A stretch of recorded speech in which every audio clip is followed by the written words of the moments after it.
Halo guys, nama aku Keisha. Selamat datang di video psikologi komunikasi. Kenapa sih tiap orang punya perilaku yang berbeda?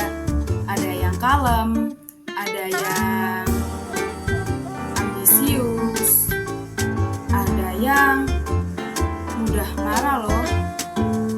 Nah, ternyata itu dipengaruhi bisa jadi diri sendiri atau lingkungan luar loh. Nah, simak video selanjutnya ya.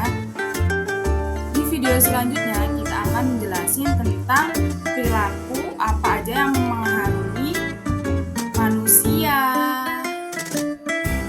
Faktor perilaku manusia.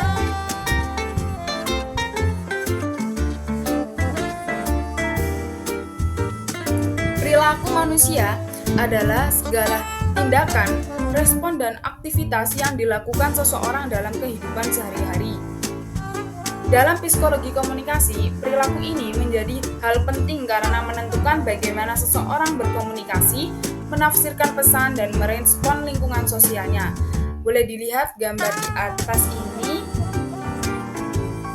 Perilaku seseorang tidak muncul begitu saja, melainkan dipengaruhi oleh beberapa faktor, mulai dari diri sendiri atau lingkungan sekitar kita. Yang pertama, faktor biologis. Faktor biologis ini mencakup beberapa aspek.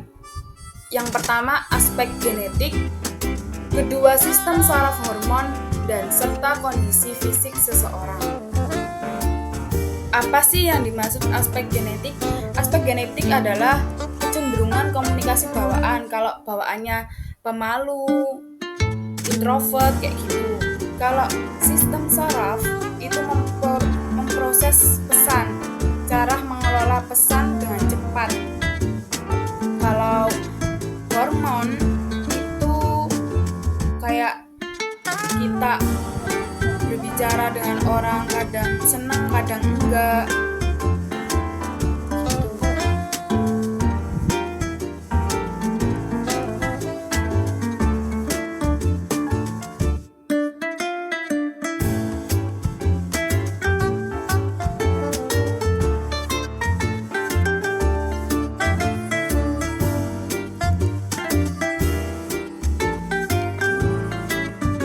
Faktor sosial adalah berbagai aspek lingkungan sosial dan interaksi dengan individu lain yang mempengaruhi cara seseorang berkomunikasi, seperti persepsi, latar belakang budaya, emosi, dan lingkungan serta konteks sosial itu sendiri.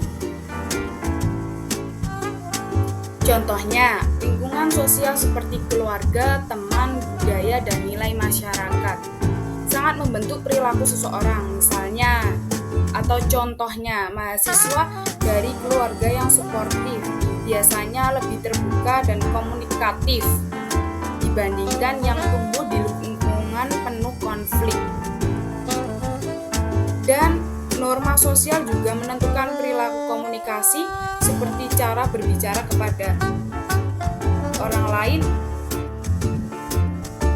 atau orang yang lebih tua.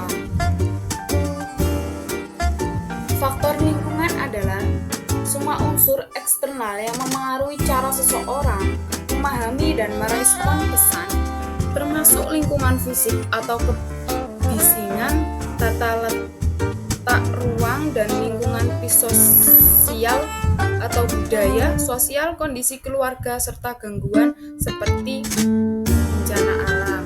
Contohnya, suasana bising akibat musik keras dapat menghambat komunikasi, sementara lingkungan keluarga yang tidak suportif dapat membentuk sikap antisosial pada anak.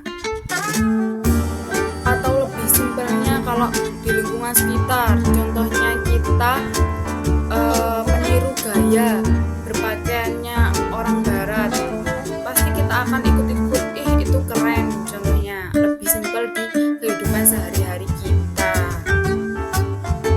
Faktor situasional dalam psikologi